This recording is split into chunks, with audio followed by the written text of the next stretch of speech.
एकपटकको कुरा हो, एउटा हरियो जङ्गलमा सानो खराए बस्थ्यो। खराए धेरै दयालु र मिलनसार थियो। उसलाई सबैलाई मद्दत गर्न मन पर्थ्यो। एक दिन खराए जङ्गलमा खेल्दै थियो। अचानक उसले एउटा चम्किलो सुनौलो ढोका देख्यो। ढोकामा लेखिएको थियो जादु बगैँचा। खराए डराएन। ऊ बिस्तारै ढोका खोल्यो र भित्र गयो। भित्र छिरेपछि खराए छक्क पर्यो। त्यहाँ रङ्गीन फूल थिए, मिठा फलफुल थिए, पुतलीहरू उडिरहेका थिए। खराएले भन्यो, वाह, कति सुन्दर बगैँचा। अचानक खराएले कसैको रुवाई सुने। ऊ त्यो आवाजतिर गयो। त्यहाँ एउटा सानो चरा बसेको थियो।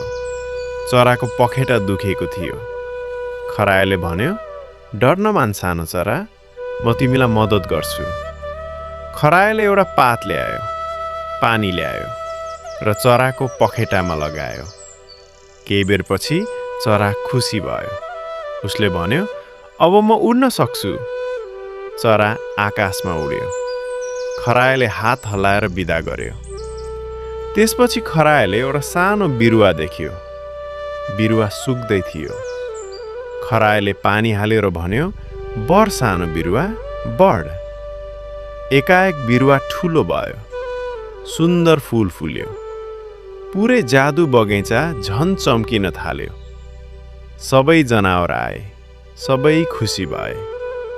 त्यसपछि सुनौलो ढोकाबाट आवाज आयो, खरायो, तिमी दयालु र मेहनती छौ। तिमीले सबैलाई मद्दत गर्यौ। त्यसैले बगैँचा फेरि सुन्दर भयो। खराए मुस्कुराएर भन्यो, म सधैँ सबैलाई मद्दत गर्छु। सबै जनावर नाचे। सबै जनावर हाँसे। जादु बगैँचा खुसीले भरियो। त्यस दिनदेखि खरायो सबैको साथी बन्यो र सबैले उसलाई साहसी र दयालु खरायो भन्न थाले। लाइक, शेयर र सब्स्क्राइब पनि गर्नुहोस् है।